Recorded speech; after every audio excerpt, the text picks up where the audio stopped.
So on the matter of how wonderful Hinduism, so far it's been awful, the much glorified Bhagvat-Gita too favors varna-vyavastha. When Arjuna refuses to fight, one of his main worries was that the war would lead to the birth of varna-sankaras, or offspring from intermixing of different varnas, and the consequent downfall of the family. On the other hand, Krishna tries to motivate Arjuna to fight by saying that it was his varna-dharma, caste-duty, to do so because he was a Kshatriya.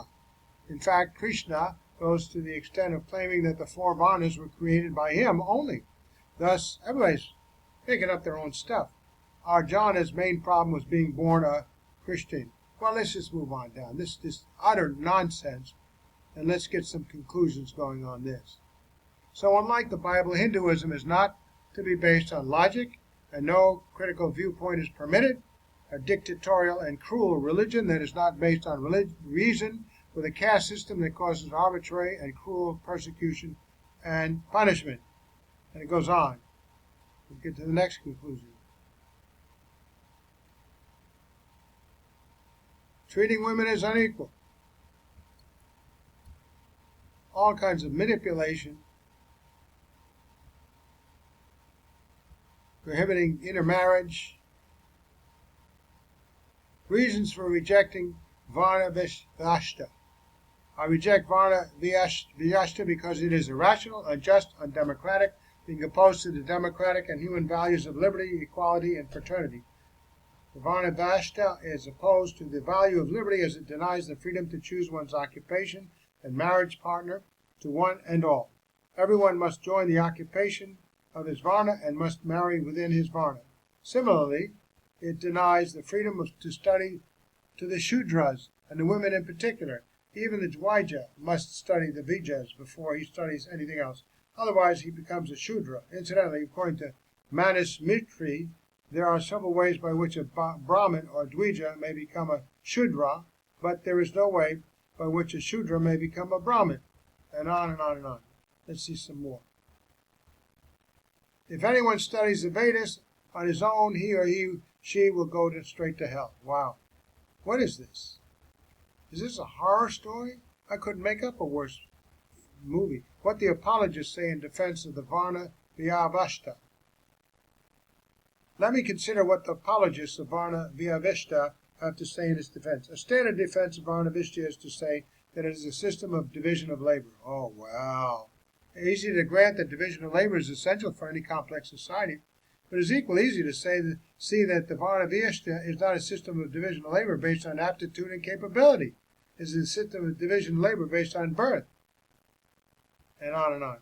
Another standard defense of the varna-vyavastha is to say that the system was originally based on aptitude and capability. Not. Gandhi inadequately defended varna-vyavastha. Surprisingly and sadly, no less a person than Gandhi defended varna-vyavastha in a similar manner. To quote Gandhi, I believe that every man is born in the world with certain natural tendencies. Every person is born with certain definite limitations which he cannot overcome. From a careful observation of those limitations, the law of varna was deduced.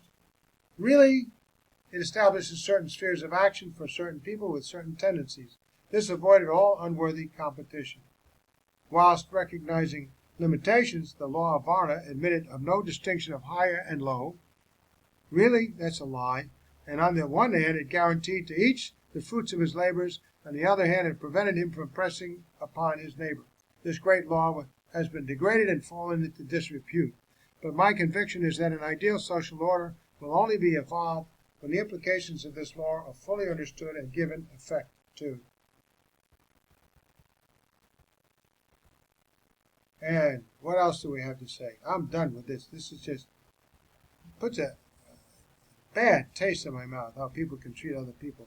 Billion people into this. What happens if you're born in the wrong caste? You'll be killed if you try to get out of your own caste. And that's all there is to it.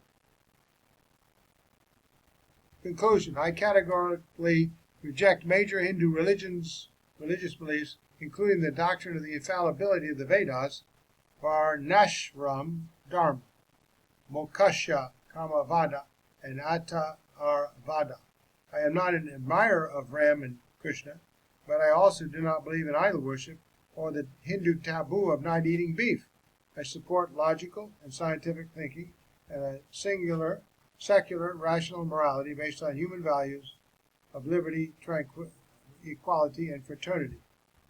All right, so that's 526. Let's do away with this. So if you want to investigate Hinduism, this would be a good place to start and finish.